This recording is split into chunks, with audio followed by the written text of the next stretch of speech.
Buenos días, Beatrice. Buenos días a todo el distinguido panel que nos acompaña. Muchas gracias al Instituto por esta oportunidad. Siempre que tengo el honor de ser invitada a debatir en estos paneles, eh, recibo lecciones de historia. Sinceramente, tengo que reconocerlo. Eh, no soy tan joven, pero nací en un tiempo donde la historia contemporánea que se narra hoy estaba ocurriendo y hay muchas cosas de detalles históricos que en comparecencias como las que tienen lugar esta mañana puedo aprender y puedo analizar y entender, descifrar, poder entender. Eh, para mi presentación de esta mañana, revisando apuntes, vi que este 13 de diciembre de 2024 se cumplían 30 años del abrazo que se dieran Hugo Chávez y Fidel Castro en el Aeropuerto Internacional José Martí de La Habana, y siguiendo la secuencia de pensamiento de la exposición del doctor Salas Romer, coincidentemente es una suma que representa un ciclo de la historia, como usted explicaba, que es parte del libro que comentaba esta mañana. Muy interesante me resultó esa coincidencia. 2 años después, o sea, este abrazo de Fidel Castro y Hugo Chávez en el Aeropuerto Internacional José Martí en La Habana ocurría 2 años después del fallido golpe de Estado que tuvo lugar en Venezuela, por el que Chávez había cumplido cárcel. Chávez acudía a la isla en respuesta a una invitación hecha por el entonces historiador de la ciudad de La Habana, Eusebio Leal, para dictar una conferencia acerca del movimiento bolivariano revolucionario 200, creado por Chávez en ocasión del bicentenario del natalicio del libertador Simón Bolívar, un movimiento que estaba influenciado por la izquierda venezolana, alrededor del cual se nucleaban varios partidos, entre ellos el Partido Comunista. Esperamos venir a Cuba en condiciones de extender los brazos y en condiciones de mutuamente alimentarnos en un proyecto revolucionario latinoamericano, dijo Chávez a su llegada a La Habana. 5 años después, Castro asistía a la toma de posesión de Chávez como presidente de la nación sudamericana. Con Castro y Chávez como líderes, surgieron entonces la Alianza Bolivariana para los Pueblos de Nuestra América, reconocida por sus siglas, el ALBA, y Petrocaribe. En el contexto de ambas organizaciones, Venezuela comenzó a venderle a Cuba su petróleo en condiciones de pagos preferenciales, prácticamente se los regalaba. Algunos expertos han promediado que durante los primeros años de esa alianza y hasta aproximadamente el 2016, el despacho de petróleo de Venezuela a Cuba habría alcanzado los 94.000 barriles diariamente.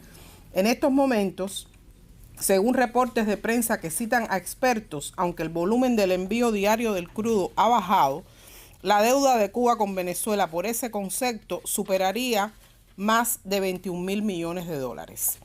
El vínculo entre Chávez y Castro fue tal que en 2004, cuando el mandatario venezolano se vio expuesto a un referendo revocatorio, la implementación de los programas sociales avalados e instrumentados desde La Habana le valieron a Chávez recuperar parte del respaldo popular que había ido perdiendo.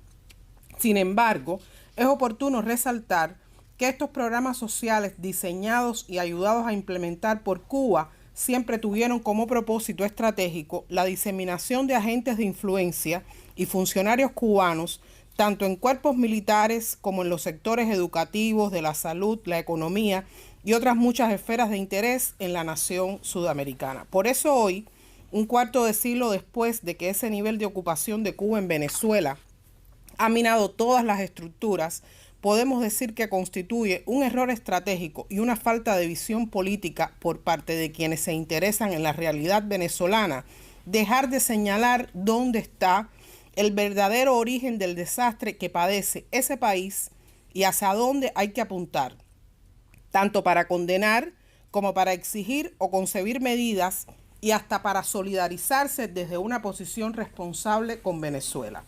La cabeza de la serpiente continúa estando en La Habana. El cuartel general de las narcodictaduras que operan en Latinoamérica, incluida la de Venezuela, está en Cuba. Y como decía ahorita, después de escuchar al doctor Salas Romer, entiendo también por qué la presencia de Irán, China y Rusia tan recurrente? Cuando surgió todo lo que estamos narrando hoy aquí, como observadores, el doctor citó la presencia de estas potencias, acérrimas enemigas de la democracia, acérrimas enemigas de Occidente y acérrimas enemigas de Estados Unidos. O sea, todo está indiscutiblemente interconectado. Como decíamos, la cabeza de la serpiente está en Cuba, y hasta tanto esa verdad no sea identificada y debidamente combatida, continuaremos dándonos citas en foros como estos para reiterar la necesidad que hay de reconocerlo, primeramente para después poderlo combatir. Venezuela es hoy un país tomado por un grupo delincuencial que, además de haber entregado la nación a potencias extranjeras, como decíamos ahorita, se mantiene en control del poder después de haberse robado unas elecciones. Pero recordemos todos que después de ese golpe de Estado dado al pueblo venezolano el 28 de julio de 2024, los primeros aviones con apoyo logístico y de personal para respaldar a Maduro y reforzar su seguridad fueron enviados desde La Habana, tal y como lo revelamos en una exclusiva en Diario Las Américas por informes obtenidos desde la capital cubana. En conclusión, ¿cuáles son las consecuencias de la penetración cubana en Venezuela?